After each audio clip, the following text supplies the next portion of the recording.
Welcome back folks, my name is LastKnownMeal and today we're gonna be reviewing Cyberpunk Edgerunners, which is a co-production between CD Projekt Red, Studio Trigger and Netflix, where basically CD Projekt Red wrote the story, the characters and everything. They gave it to Studio Trigger, which animated everything and also basically placed this into the 10 episode special, and also Netflix, where this is actually releasing. So each episode is about 24 minutes, if you exclude the intro and outro, it's about 20 minutes overall, and I was looking forward to this because I was wondering if this is really going to be it and if they're actually going to nail the story and the animation itself, especially because this is done by Studio Trigger, which is known to have some insane experimental over-the-top animation, which actually does insanely fit into this project. So first off, let's talk about animation. So each and every single one of these episodes, in my opinion, is paced perfectly. I was initially worried how are they going to fit the entire story into 10 episodes, because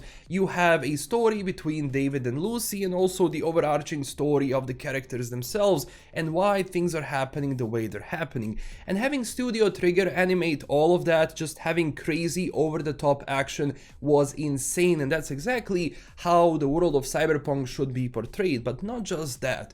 Every single time when there is a calm in the story, where characters are talking, where you have more of that, personal character progression throughout each and every single episode, they tone everything down, but they still maintain a similar style to portray emotions and to portray how characters feel in each and every single one of those scenes, which I think was done really well. And especially because the style of animation, draws a lot back from Akira or Spirited Away or Kill la Kill, which actually Studio Trigger was doing before. It's always refreshing to see that they are going this route and that they're not going for the more modern animation, but rather having animation which is more that pen and paper style in a sense, which does give you an ability to have some crazy scenes, which I think they utilize perfectly. And on the other side, on the segment of the story, obviously without spoiling everything because this is non-spoilery review, the story itself is pretty good. In my opinion, that's how a story should be done in the Cyberpunk universe, where not everything is doom and gloom, but not everything is sunshine and daisies pretty much. So you actually see both sides of the coin, the both good and the bad side. And not just that, but I do think that the overarching story they have with the characters themselves is also done well, where they took different types of characters from the Cyberpunk universe and some that you would actually have, and they mix and match them perfectly that they just fit the story, especially if you go from David and Lucy. Their relationship in all of this, going back and forth, was really done really well. Then on the other side, all of the emotions and all of the changes David as a character is struggling with is also paced really well, where you can see that change, where you can see all of the things which do unfold, change him as a character for good or worse, and also not just him, but everyone around him. And because this anime is 100% canon to the Cyberpunk 2077 universe of, Cyberpunk and Night City, when you're watching the anime, you're going to see all of the familiar locations from the video game itself. So the city is basically a carbon copy, which is definitely insane and something that I honestly really like, because it just raises the immersion to a whole different level, where, for example, if you played Cyberpunk 2077, you're gonna be looking at the anime and going like, oh wait, I know that location, I was there. So from that, perspective, I think this element they have is absolutely great. Also, this anime goes to talk more about the cost of cyberware one has, because in the game itself, you have Krasnikovs and Sandavistans, and you can just use them however you want. There is no limit to it, there is no really a toll you're going to face. But in this anime, they take a lot from like the original Cyberpunk 2020 pen and paper, where cyberpsychosis was a huge thing. So not just that, they're gonna be talking about all of the social aspects, and at the same time, every single time David uses his powers, it's going to come at a certain price or a certain cost, and I'm glad they're talking about it, because that's such a vital part of the Cyberpunk universe, and I think it just became a vital part of David as a character, where you are strong but you also have some flaws that you have to work on, and you have to be careful, because if you go overboard you might as well go insane. And all of these supporting characters, going from Lucy and everyone else, I think does a very nice job where they have their own differences and every single character is kind of its own unique entity. They're not a carbon copy of one another. So also from that standpoint, I really wish the anime was longer so we can have you know, more stories from like all of those supporting characters in the anime itself, which sadly is not happening. But on that standpoint, I think they absolutely nailed what they were supposed to nail. It's, you know, in the story, and not just that, but also how those supporting characters support David in the first place, and how they get to trust him and he gets to join them, and so on and so on. And especially because I'm someone who doesn't watch anime all that much. I do watch anime, but I'm very picky when it comes to which anime am I going to watch, so I don't follow the latest releases and all of that, absolutely not. So when you have an anime attract someone like me who doesn't usually watch it, and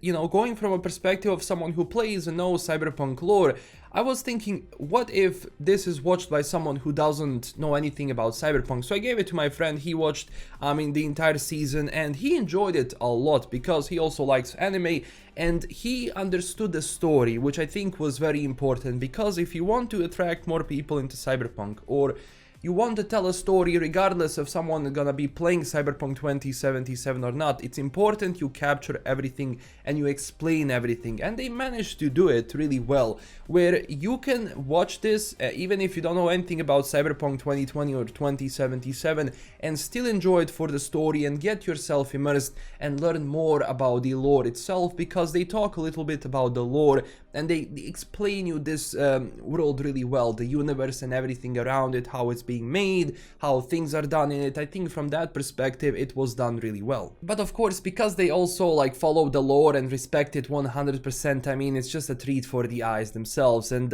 it's really fun when you have something come out and be this fun, you know, especially because, you know, it's not perfect, it's far from being perfect. I think there's some loose ends and sometimes pacing can be a little bit problematic, but is this really good, like really good, one of the best animes that came out in a, you know, good amount of time? Definitely yes, in my opinion. And one thing which I also like is that all of the antagonists, and basically without going into spoilers, everything which does happen to David and his group and what they go through, I think it's a perfect portrayal of Cyberpunk as a subgenre, and also Night City as a city within that universe, and how brutal it can be, where some of the things in the video game we kind of take for granted, which, you know, on the other side can be a little bit more complicated and more problematic than you would think. And for the end, when it comes to soundtrack, the music and the sounds, it's done well. I mean, I don't have a problem with that. You have a lot of familiar sounds from the game itself, like for example when someone is calling, etc, etc. But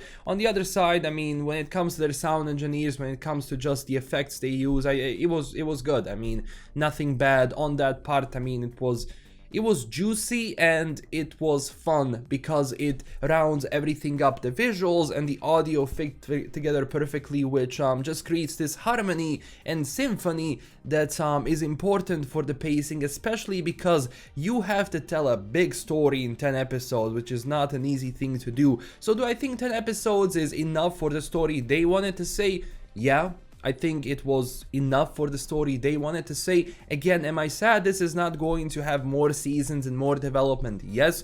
Do I wish for Trigger and CDPR to work on something more in the future? Yes, absolutely. I would love if they did a Witcher anime. These two, if they did it, it would be great, I think. Yeah, but they nailed this, and I'm sure they would nail the Witcher anime itself, which is probably never happening because, you know, also on the other side you have Netflix already has the rights for it. It's a little bit complicated, but maybe in the future we shall see. And this is everything for today. Thank you so much for watching. This was a non-spoilery review where I try to explain things and how I enjoyed it, but without going into any details. But in the next videos, I'm gonna be going into details. We're gonna be talking about the lore, decisions, the characters, and everything that, you know, the actual story had. But I'm gonna wait a little bit for everyone to actually see it, and because it's a little bit complicated to put any footage right now from the anime because, you know, it just came out and Netflix is extremely protective when it comes to that, sadly, but that's just how we have to do it for now. But thank you so much for watching. Don't forget to smash that like and subscribe button if you enjoyed this, and also don't forget to tell me down below in the comments